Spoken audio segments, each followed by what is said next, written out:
La récapitulation de l'impératif. So class 9 and 10 आज हम करने वाले हैं रिवाइज एक टेंस फ्रेंच का which is called the imperative tense or some may also call it the imperative mood in French. So let's begin.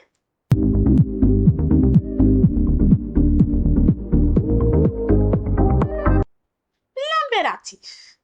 What exactly is imperative? So imperatives in French are used to give orders, commands, advices and convey urgent messages. So imperative mode को हम use करते हैं जब भी हमें कोई जरूरी बात कन्वे करनी हो किसी तक. So imperatives have only 3 forms और वो 3 forms correspond करती हैं to the tu, nu and vous form of the present tense. Because tell me, अगर आप किसी को ऑर्डर दे रहे हो, कमांड दे रहे हो, you are talking directly to that person. That is why we mostly use the second person, you and वो. एंड कई बार उस ऑर्डर में आप खुद इंक्लूडेड हो. That is why we say we know. Let's say you open the door. Instead of saying that, I can simply look at that person and say, open the door. Right? Let's go out. I'm talking to someone and say, let's go out.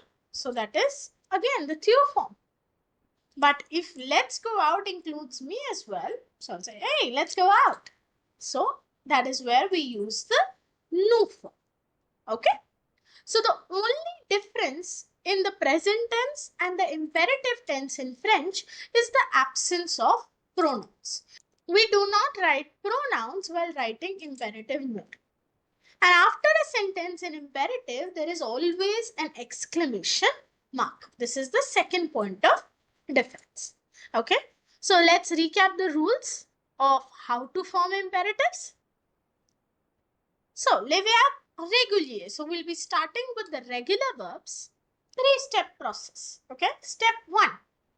For any verb जिसका आपको imperative लिखना है, first write the present tense conjugation with tu, nu and vu. Tu, nu और vu के साथ उसकी present tense conjugation लिखने के बाद simply remove the subjects and add an exclamation mark. So for example, it was tu fini. Remove the tu and add an exclamation mark in the end of fini. There's one more small rule to remember, that in case of all er ending verbs, you have to also remove the s from the tu form. So सिर्फ er ending tu form से हमें final s भी हटाना होता है. So you see, so if I look here, vendre is the same as it is in present tense. I have removed the subjects, added an exclamation mark. Rougir, again, same as the present tense. Removed the subjects, added an exclamation mark. And finally, aimer. The nu and vu form are exactly similar to how I write it in the present. But जो tu form है, उसमें aimes की जगह I have dropped the s as well. So this is one small rule that you have to remember while conjugating the verbs in imperative. Okay, बच्चों? Now, try yourself these 3 verbs. Jouer, finir and attendre. वही पीछे वाले 3 steps को follow करते हुए यहाँ पर आपको वर्ब की कॉन्जुगेशन करनी है directly in the imperative form. And once you are done, you can come back and verify your answers with this slide right here. Okay, तो अगर आपको already present tense conjugation in verbs की आती है तो imperative form करने में ज्यादा प्रॉब्लम आपको फेस नहीं करनी पड़ेगी. ठीक है बच्चों? Now let's look at les verbes irregular. Ab definitely irregular verbs, or I can say exceptions, exist in imperative as well. So there are 4 irregular verbs in the imperative form. और कौन सी है वो? Être. Always an exception. So what's the imperative form for être? Sois, soyons, soyez. For avoir, we have I, ayons, ayez. Savoir, sache, sachons, sachez. And vouloir, veuille, veuillons, veuillez. So these are some forms that you'll have to learn. Okay, and इनकी spellings बहुत जरूरी है क्योंकि यही बच्चे लोग गड़बड़ करते हैं एग्जाम. ठीक है, चलिए. इसके अलावा कुछ बुक्स में आले वर्ब को भी एज एन इरेगुलर वर्ब दे रखा होता है. बट क्या वो एक्चुअली इरेगुलर या एक्सेप्शनल वर्ब है इंपेरेटिव में? So the problem is books में आले को एज एन एक्सेप्शन दे देते हैं बिकॉज उसमें ट्यू फॉर्म में VAS की जगह इंपेरेटिव में क्या लगता है? VA. But hey, that's the same rule we follow for all ER ending verbs, right? सारे ER एंडिंग वर्ब्स के ट्यू कॉन्जुगेशन में से हमें S ड्रॉप करना होता है. तो आले कोई एक्सेप्शन नहीं हुआ. It's just following the same rule that other ER ending verbs also follow. Okay? तो चलिए, अब इतना अब हम सीख चुके हैं तो प्रैक्टिस भी कर लेते हैं उस कॉन्सेप्ट का. एंड कॉन्सेप्ट की प्रैक्टिस के लिए ये एक्सरसाइज आपके साथ. अब आपको खुद समझना है कि वर्ब की त्यू, नो या वो कौन सी कॉन्जुगेशन लगनी चाहिए. सेंटेंस को ध्यान से देखिए और उस बेसिस पे डिसाइड करिए. एंड जैसे ही वो हो जाए वापस आइए और अपने आंसर्स को मेरे आंसर्स के साथ टैली करिए.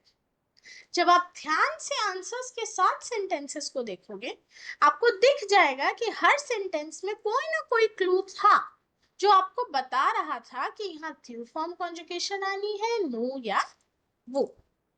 ठीक है बच्चों? तो क्या लगता है बच्चों, इसके साथ इंपेरेटिव खत्म हुआ? अभी तो देखते जाओ, बहुत कुछ है करने का. नेक्स्ट टॉपिक जो आपके आगे आता है वो है लैम्पेराटिव और नेगेटिव. नेगेटिव सेंटेंसेस के केस में इंपेरेटिव कैसे करना है? First step stays the same. You write the present tense conjugation. Second step also stays the same. You remove the subject and add an exclamation mark. The third step is where we see the difference. You put na before the verb and pa after the verb. And yeah, you have to remove the S from the ER ending thew form as well, right? So you see, ज़्यादा कोई बड़ा difference नहीं है जब हम regular negation करते हैं और imperative negation. वही verb से पहले ना, verb के बाद pa. ठीक है? तो चलिए एक एक्सरसाइज आप खुद भी ट्राई करिए. वही 3 वर्ब्स जो पीछे मैंने कराए थे, बस इस बार उन्हें नेगेटिव फॉर्म में आपको लिखना है. And once you are done, come back and tally your responses. I know कुछ तो समझदार होंगे जो लिखे हुए थे उन्हीं के आगे पीछे नापा कर देंगे. ठीक है, बट क्रक्स इज कि आपको समझ आना चाहिए कि ये करना कैसे. ठीक है बच्चा? चलिए एक और एक्सरसाइज. इस बार मैंने मिक्स दिए, कुछ नेगेटिव सेंटेंसेस, कुछ एफर्मेटिव सेंटेंसेस. आपको इन सेंटेंसेस को इंपेरेटिव फॉर्म में कन्वर्ट. मैंने एक एग्जांपल करके दिखाया, रेस्ट आपके आगे स्क्रीन पे है. तो चलिए ट्राई करिए ये exercise and once you are done, come back and match your answers with this slide right here. Ma'am अब तो हो गया ना इंपेरेटिव, दैट्स इट. एक और चीज आप भूल रहे हो शायद कि फ्रेंच में सिर्फ ये वाले वर्ब्स नहीं होते. There is also one more category of verbs called the pronominal verbs. तो हमें वो भी तो सीखने पड़ेंगे कि how do we do the imperative of le verb pronominal. So pronominal verbs जिनको यूज किया जाता है टू डिनोट एक्शंस जो हम खुद से करें. सो थिंग इज कि जो प्रोनोमिनल वर्ब्स का इंपेरेटिव है एफर्मेटिव फॉर्म में और प्रोनोमिनल वर्ब्स का इंपेरेटिव इन नेगेटिव फॉर्म, उसमें थोड़ा सा डिफरेंस है. डरिएगा मत, धीरे धीरे करेंगे, आराम से आपको रिवाइज कराऊंगी दोनों कॉन्सेप्ट्स. सो स्टार्ट करेंगे पॉजिटिव चीजों के साथ. लैम्पेराटिव, affirmative with verb pronominal. The affirmative imperative of pronominal verbs. So step 1 stays the same. You write the present tense conjugation of the verb with the thew, no and woof. Step 2 also remains half same. You remove the subjects. अभी exclamation mark नहीं लगाना. अब ये आया हमारा नया rule.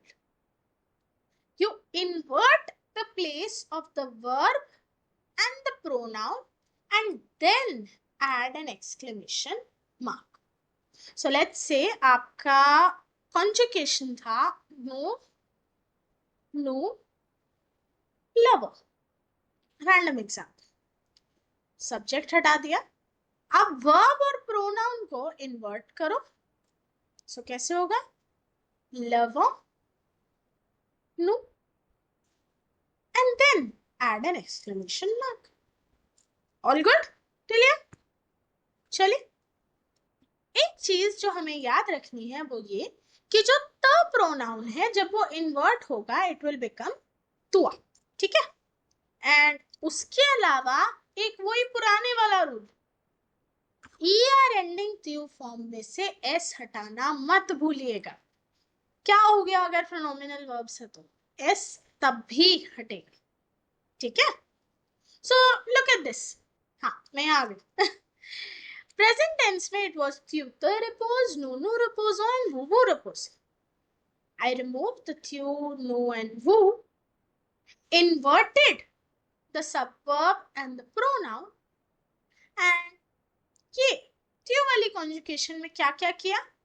I removed the s and the को inversion के बाद क्या बना दिया बच्चों?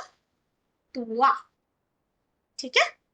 तो ये छोटे छोटे रूल्स आपको याद रखने हैं जब आप इंपेरेटिव कर रहे हो एफर्मेटिव में प्रोनोमिनल वर्ब्स का. ऑलराइट, आई होप क्लियर हो गया. तो आगे बढ़े. मैं वापस अपनी जगह पे आ जाऊं. Okay. L'imperatif négatif devient synonyme. Negative imperative of pronominal verbs. So step 1 same, step 2 same. अब step 3. ouch, यहां तो इन्वर्जन नहीं हो रहा. बोला था ना मैंने शुरू में, एफर्मेटिव इंपेरेटिव और नेगेटिव इंपेरेटिव थोड़ा सा अलग है. यहां पे बिना इन्वर्जन करे यू एड न before the pronoun and pa after the verb. इसके बाद बस add an exclamation mark. That's it. And yeah, वो रूल सेम ही रहेगा. Q form, year ending, S remove. So ये देखिए, मैंने Q नु वो के साथ conjugation किया, subjects हटाए, न pronoun से पहले और pa verb के बाद लगाया, and exclamation mark लगा दिया. और साथ ही साथ क्योंकि सर अपोज एक ईआर एंडिंग वर्ब है उसके थ्यू फॉर्म में से एस हटा दिया. So that's it. हो गया नेगेटिव इंपेरेटिव ऑफ प्रोनोमिनल वर्ब्स. कहा था ना मैंने शुरू में, इतना भी मुश्किल नहीं है जितना आप डर जाते. चलिए अब इसी को प्रैक्टिस करें एक एक्सरसाइज के साथ. सो ये रहे कुछ सेंटेंसेस आपकी स्क्रीन पे, कुछ एफर्मेटिव, कुछ नेगेटिव. एक एग्जाम्पल मैंने करके दिखाया हुआ है, तो चलिए करिए इसको. एंड जैसे ही हो जाए ये एक्सरसाइज, वीडियो को करके रिज्यूम, वापस आइए और मैच करिए अपने आंसर्स को मेरे आंसर्स के साथ. सो आप देख सकते हैं जहां जहां एफर्मेटिव था सिर्फ वही इन्वर्जन किया. नेगेशन के केस में मुझे इन्वर्जन की कोई नीड नहीं थी. तो इसी के साथ बच्चों इंपेरेटिव का टॉपिक हुआ समाप्त एंड हमारा आज का लेसन. अब मैं मिलूंगी आपसे अगले लेसन में एक बिल्कुल नए टॉपिक के साथ. तब तक के लिए au revoir.